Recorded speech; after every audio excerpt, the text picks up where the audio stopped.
Now, the incident comes amid a sharp increase in anti-Muslim hate crimes across the United States. Muslim advocacy groups in the U.S. say political rhetoric and public discourse have contributed to increasing harassment, discrimination, and violence against American Muslims. The Council on American-Islamic Relations, or CAIR, reported 8,683 complaints in 2025, the highest number recorded since the organization began tracking in 1996. And according to the FBI, Muslims are among the most targeted religious groups in the U.S., with 228 hate crimes registered last year.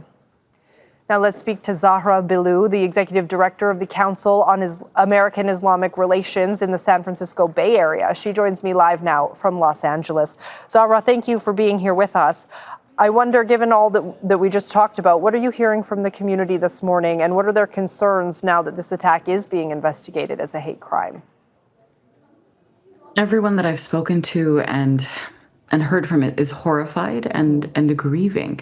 This is everyone's worst nightmare. We go to mosques to pray, we send our kids to school to learn, and no one should ever have to worry that they would be gunned down in a hate crime in their sanctuaries.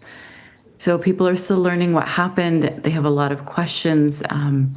And there's a lot of concern that our elected officials have been contributing to what got us here. A lot of those elected officials have been speaking out, condemning the attack. So I wonder, what do you think could be done to prevent something like this in the future?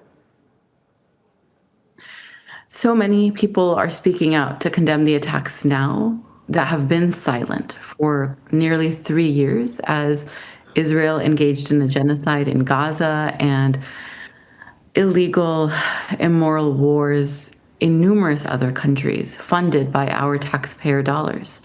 We know that that's been enabled by the United States government and that Islamophobia has been fomented by both governments, Israeli and the United States, to give permission for this war. Just last week, there was a hearing in Congress on the threat posed by Sharia.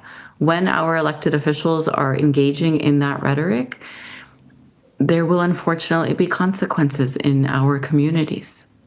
I want to ask you about some of the people that were inside the Islamic Center yesterday. One of the people who lost their lives was the security guard at the Islamic Center, and many people have been crediting him with stopping the attack from being much worse.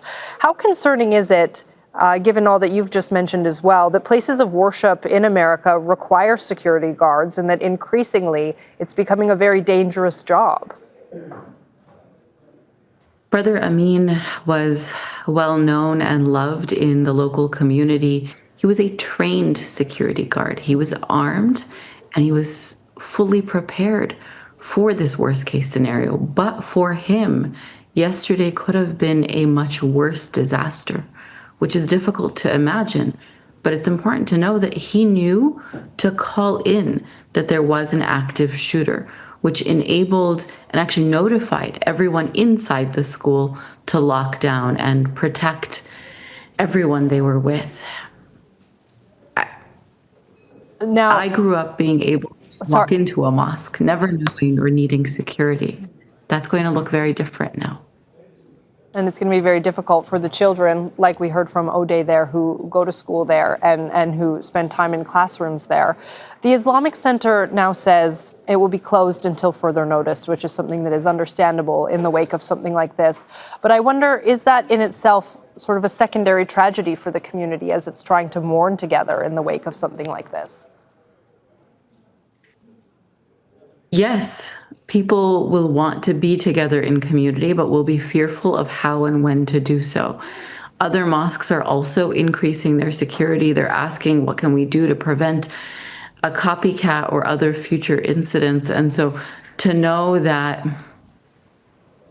we are grieving and now we are at risk if we try to do so in congregation is, to your point, a secondary tragedy in everything that has happened. Zahra Billoo, the executive director of the Council on American-Islamic Relations in the San Francisco Bay Area. Thank you for joining us on Al Jazeera.